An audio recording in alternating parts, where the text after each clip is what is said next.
3. I am Dr.Rama Sivaram. I am a health educator, counselor and a massage therapist. Most importantly, I am also a survivor. Being on both sides of the table, I have realized that cancer requires more than one kind of approach for every patient. And in my own experience, I found that we have to go much beyond just the treatment into understanding the different aspects of a patient's feelings in life once they are diagnosed with the disease. And I would like to ask you, do you think you experience the same thing when you meet patients? My name is Rebecca D'Souza. I'm a clinical psychologist and I've been working in this field of oncology for the past 8 to 10 years. And like Rama has said, cancer, the treatment of cancer is not just about the physical modalities or the treatment modalities, but it's looking at cancer as beyond. And when you meet patients, you realize that there are so many other psychological issues that they also are trying to cope with. Issues related to how do I communicate with my spouse, what do I tell my child, how do I interact with people in society, how do I deal with this fear, this anxiety, this depression, this feeling of being all alone. So yes, cancer, you cannot just treat cancer, you also have to treat cancer as beyond. With most people, with most patients that we interact with, that I interact with, I found that there are two key issues that remain with them and issues that influences the way they look at or the way they accept their treatment. So Rama, I would like to ask you, how do you work with people or how do you help people cope with body image because they have lost a part of themselves, a physical part of themselves, and it affects the way that they deal with themselves? Rebecca, what I found is that body image is a very important thing that we need to discuss with the patients. The loss of an organ, especially if it is a woman and it is her breast or it is her ovary, they feel it is a loss of their femininity and womanhood. And it requires not only a counseling which makes them, which we teach them to look at themselves in a different perspective. It also requires that we educate them.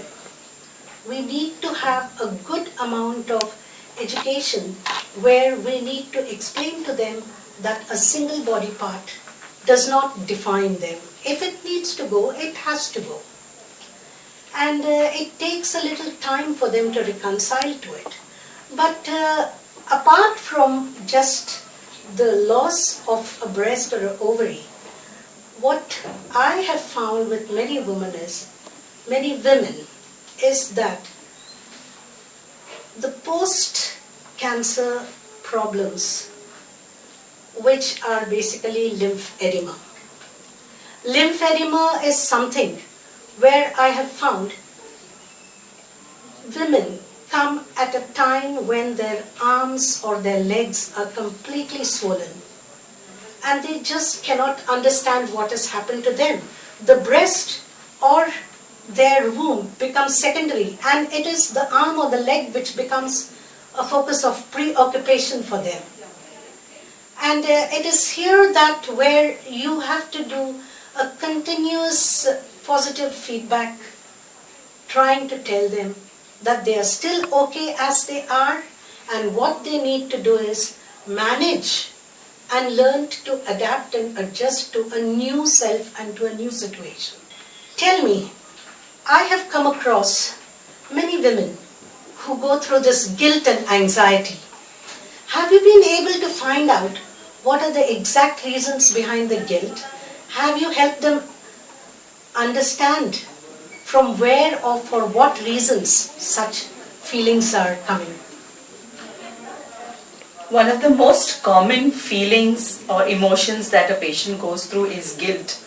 Guilt for a woman especially, because she's always been the factor that holds the family together, and all of a sudden this family, which seems to be running very well, is broken down, and there are other people looking after her, so she feels guilty that I am disturbing everybody's schedule, everybody is going off their normal track.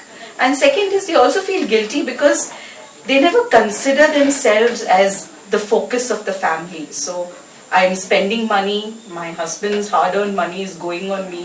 So that guilt is there. Two reasons. One, the family seems disturbed, and the amount of money that they are spending on themselves, on their treatment. And anxiety, yes, because with different women it's different kinds of anxiety. So you have to address the reason behind the anxiety. For example, if you have a patient who is anxious, and when you talk to her and you find out that her anxiety is related to her daughter, she's scared. Will my daughter get the disease? Will my daughter get a good proposal?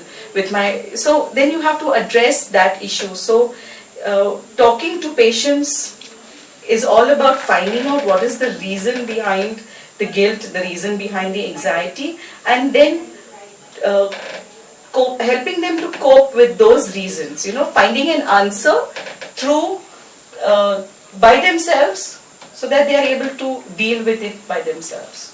I have a message for the newly diagnosed patients, for patients in treatment, the survivors and the caregivers.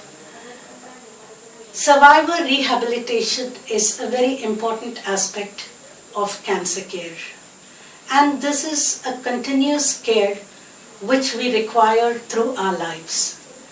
While counseling can happen periodically, but managing physical problems, the side effects of the disease is very important. And it is in this respect that we need to have occupational therapy and the physiotherapy, so that patients who are now survivors or who are going to be survivors can learn to deal with and manage any of the residual problems that come with cancer. So the counselor is not only available for the patient, but is also available for the caregivers, because sometimes the focus is only on the patient and the caregiver is completely neglected. So a counselor helps addressing problems that a caregiver or the family may face. Another important aspect of patient rehabilitation is a support group. A support group is where people who have gone through the same disease come together and discuss issues that affect them. Some of these side effects that we have heard of are, they come quite later, are not immediate. So dealing with them, coping with them, getting their emotional support, bonding with each other helps these women to overcome their fear, overcome their guilt, overcome their anxiety, and can give them a new lease in life. As a massage therapist, I would like to bring to notice that patients think once treatment is over, they are done with the disease.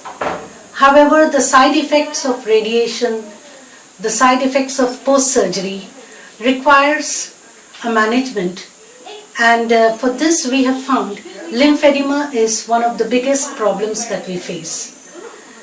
Many patients don't realize that they need to address this problem, and they come to us when they are not really in a very good condition. And lymphedema has to be managed, and unless patients come and go through a rigorous therapy of a lymphatic drainage, massage, exercises, and following certain dietary rules, it would be very difficult to help them. We can only request, and we are trying to motivate patients to come to us to take care of this problem before it crosses a limit where we can really help them. This should not be ignored. We would like to bring to the notice of patients and caregivers that there are some possible outcomes of post-surgery and post-radiation. This is lymphedema. And unless a patient comes to us on time, it is difficult to manage it. One must not ignore this condition. And lymphedema is basically the swelling of the arm, the limbs, or any other part of the body where there has been a lymph node removal. And patients who come to us at a later stage find that the problem has not been addressed. They have gone to different places, different doctors, different therapists. However, we would like to reassure them that there are specific therapists for this, and this is an occupational therapy, and the lymphedema management people are altogether different kinds of therapists who know exactly how to evaluate, manage, and possibly remedy the situations.